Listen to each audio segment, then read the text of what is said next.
Alors, quelques rappels de trigonométrie, donc dans ce première partie du cours sur les complexes. Donc, je vous fais l'exemple pour le premier point, par exemple M3, qui est situé ici au tiers de cette partie-là du 10, du cercle, ce qui fait que ici, comme l'angle est de pi, on a ici un angle du tiers de pi, donc de pi sur 3. Donc l'angle qui repère le point M3 est pi sur 3.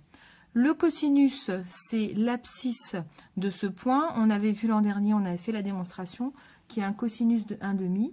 Et pour le sinus, on avait un sinus de racine de 3 sur 2. Voilà, donc première chose de l'année dernière. Vous complétez de la même manière. Ce tableau-là, c'est des valeurs remarquables qu'il faut absolument connaître.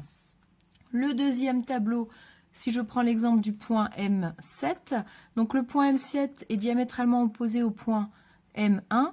On a ici un angle de pi sur 6, auquel on ajoute un angle de pi, donc pi plus pi sur 6, ce qui nous fait ici un angle de 7 pi sur 6. Ou alors on peut très bien ici faire ici un angle de pi plus ce pi sur 6 là, où il y a plusieurs manières d'arriver à 7 pi sur 6. Ensuite, le cosinus de cet angle, eh ben, il est opposé au cosinus de l'angle ici pi sur 6. Le cosinus de pi sur 6, c'est racine de 3 sur 2. Donc le cosinus de 7 pi sur 6, c'est moins racine de 3 sur 2.